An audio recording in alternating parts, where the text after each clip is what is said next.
Hi guys, and welcome to the T34 device training on the Zoom phone. So we're going to go over all the buttons and what they do to start with. So this is a version of your phone. You guys can see you're actually looking at my phone here in my office. I do have what's called programmable keys, and they're just keys programmed to do a certain function on the right-hand side of the screen by the display. So you might notice, like mine, I have I have 2 pages of keys. If you guys have multiple pages of keys and you don't have what you're looking for on page 1, this bottom right button works like a scroll key, and you can just hit that to go to page 2, etc. At the top, there is a light that can light up when you have voicemail. It just depends on your design and how you guys are configured. But if you do have voicemail to email, some users don't have it configured where it lights up. But if yours happens to light up, that just means you have voicemail. And you can press the voicemail key to listen to those. We'll be talking about that a little bit further into the training. If you guys do have coworker keys, for example, programmed onto your phone, so let's say that this button here was a button for Ryan, it'd be lit green when Ryan's available, it'd be lit red when he's on the phone, and you can always push it to call him. So if you guys do have buttons for coworkers, you'll find them on your phone. You can always push 1 or 2. It just depends on the configuration on how you're designed. These are called soft keys. They're just menu keys that change based on what you're doing, kind of like a smartphone. So this phone is hung up in the picture. So the main options are history, directory, do not disturb, and menu. So if you want to look through your call history, that's going to be the history button. Directory is where you can program in contacts, and I do have the instructions here in case you wanted to. Do not disturb is where you could put the phone in do not disturb, where calls will go straight to your voicemail, and then you can press it again to resume. And then menu is where you guys can go to various settings, like if you needed to change your ringtone, you'll hit menu, and then there's one called basic. You'll use this little navigational pad to sort through that. There's an enter button in the middle, and then cancels at the bottom. So you can use that to change ringtones or whatever you want, but again, that's under menu and then basic.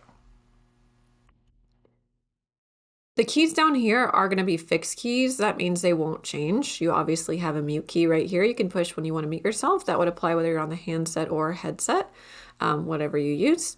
This is a headset key, so if anybody ends up having a headset and they want to answer a call that's ringing them on the headset, they can push that to answer and push it to hang up. This is the key to get to your personal voicemail if you have one on your phone. This is a redial key, so it'll call back the last number you called. That is speakerphone. This is your volume up and down, and you can use that to adjust the volume. And this is that navigational pad I mentioned, so if you ever are in the menu of the phone, you can use this to sort through, and there's enter and cancel. Live call features, answering, transferring, all that good stuff. So first and foremost, if you guys want to make an outbound call, you're just going to lift your handset or press speaker, and you're going to dial the 10-digit number. So that would be area code and phone number. There isn't like an access code to dial out. It's just going to be area code and phone number. If you do dial the number and don't lift your handset or press speaker, you do have to press the call key, which would appear here, to be able to send out that call. But yeah, that's all there is to it. When someone's calling in, you're going to see the caller ID. If they're calling a certain call group or queue that you're a part of, you will see that also identified tag on the caller ID. But otherwise, you just lift your handset to answer, press speaker. Obviously, you can silence. If you hit reject, that goes to voicemail as well. If you'd like to place a call on hold, you can press the hold button, which appears here right where resume is right now. And then you can press the resume key to resume that call. So it's just hold and resume. If you'd like to do a transfer, you can push this little middle button that says transfer right here. At that point, it's going to ask you what type of transfer you want to do. If you are just going to send the call, you can press select here. At that point, the caller goes on hold, and you can either dial an extension number of a person or an outside number. And then you can choose if you want to do what's a blind transfer, or if you want to call and talk to them and hit the transfer key to complete. So just kind of going through that step one more time. If I want to send this directly to the person and not announce it first, I press transfer, I press select because it's already highlighted transfer call. I type in the extension number or the name, and then I can choose blind transfer on that if I want to just send it. If I want to announce it first, I hit transfer, I press select. Again, that call goes on hold. I dial extension number, outside number, and then I can press call. Once I'm talking to them, I can then send the call by hitting transfer one more time. There's always an option to go back by hitting like the dots, and you can end the call and re-resume the first caller if you need to, if you started to do a transfer and they didn't answer or something. You can also transfer calls to voicemail of someone internally. So if you need to do that, again, first step, same, you'll press the transfer button. At that point, you're going to use the little navigational pad to highlight transfer to voicemail and then hit select. Again, now that caller goes on hold, and then you can dial the extension number of the person and hit call. It will disconnect you and send the caller straight there to their voicemail. If you'd like to conference call, these phones do support a three-way conference call. If you need to add more than that, then you need to probably do like an online meeting, like a Zoom for that. So here I'm on the phone with a person. I want to conference call someone else in. I'm going to hit the dots because I don't see an option for conference on the first page, just park, transfer, and hold. So I hit the dots to see more options. There's conference. I'm going to push that.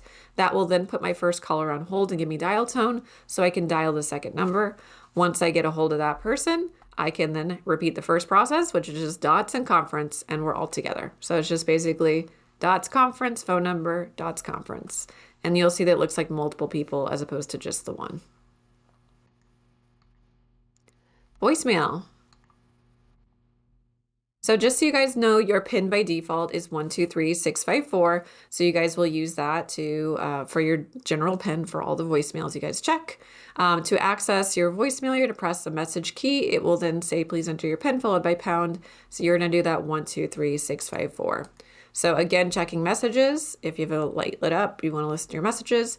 You press the message key, you enter 123654 followed by pound, and then she'll talk to you. She'll say, to listen to messages, press 1. You'll follow those steps too.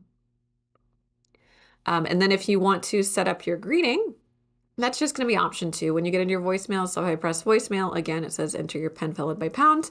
I'm going to do 123654 pound, and then I'm going to choose option 2 and listen for the instructions there.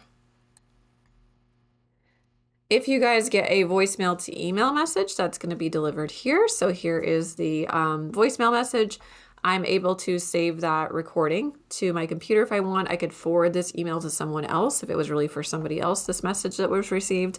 I'm going to have the from date. I'm going to have the, to if it was to me, or if I get like shared messages emailed to me, I might have those like a general mailbox. It would say that to general mailbox instead of my name.